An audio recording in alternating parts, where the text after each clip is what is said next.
केलीच जाईल। तुम्ही तक्रार नक्की कोणाची होती त्या संदर्भात तुम्ही पाऊल नाही, रॅपिडो, ओला, उबेर ह्या तक्रारी अनेक विधान परिषदेच्या सदस्यांनी किंवा विधानसभेच्या सदस्यांनी आपल्या पावसाळी अधिवेशनामध्ये मांडल्यानंतर मी स्वतः जाऊन त्यांना पकडून दिलेलं आहे। उलट तुम्ही कौतुक करायला पाहिजे, जर त्यांनी स्पॉन्सरशिप दिली, गेल्या 3 वर्षापासून ते आम्हाला आमचे स्पॉन्सरर आहे आणि असं असताना जर आम्हाला कारवाई नसती करायची तर आम्ही कारवाईच केली नसती। मग त्यावेळेस तुम्ही असं म्हणायला असतात का की स्पॉन्सरशिप दिली म्हणून रॅपिडोला पाठीशी घातले, ओलाला पाठीशी घातले, उबरला पाठीशी घातलं? बिलकुल नाही।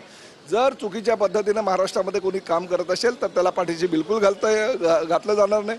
आणि दुसरं महत्त्वाचं म्हणजे ह्या ज्या काही संस्था आहेत, ओला आहे, उबेर आहे, रॅपिडो आहे, आम्ही त्यांना परवानगी पण द्यायला तयार आहोत, पण त्यांना सांगितलं तुम्ही रीतसर ॲप्लिकेशन करा आणि राज्य शासनाच्या माध्यमातून ही सर्व्हिस तुम्ही चालवा, जेणेकरून राज्याला महसूल मिळेल। तुम्ही म्हणताय की 3 वर्षापासून स्पॉन्सरशिप आहे, पण त्यांचा असा आरोप आहे की याच्याकडे झालं, पण विरोधकांना तर अपुरी माहिती आहे का? तुम्ही त्यांना काय सांगाल? काही नाही, त्यांनी FIRच्या कॉप्या वगैरे पाठवल्या। काल काही विरोधकांना मी फोन करून सुद्धा जे FIRच्या कॉप्या 16 आणि 17 जुलैला जो FIR केला त्याच्या कॉप्या पण पाठवल्या आहेत आणि मी स्पष्टपणे माझ्या डिपार्टमेंटच्या माध्यमातून सुद्धा खुलासा पाठवला आहे। जर अशा पद्धतीने चुकीचे आरोप कोणी करत असेल तर ते खेळामध्ये तरी त्यांनी राजकारण आणू नये, ह्या मताचा मी आहे। आणि त्यांना विनंती मी करेल, विरोधी पक्षाचे सदस्य असताना सुद्धा हा जागतिक पातळीवरचा खेळ आता प्रो गोविंदा झालेला आहे, त्याला उलट प्राधान्य दिलं पाहिजे। आपले मराठी तरुण त्यामध्ये इन्व्हॉल्व असतात। आज जवळजवळ 3200 तरुणांची स्पर्धा ती चालली आहे। त्या स्पर्धेला प्राधान्य द्यायचं, त्या स्पर्धेला पाठिंबा द्यायला हवं। उलट म्हणजे तुम्ही मराठी तरुणांच्या विरोधामध्ये आहात का?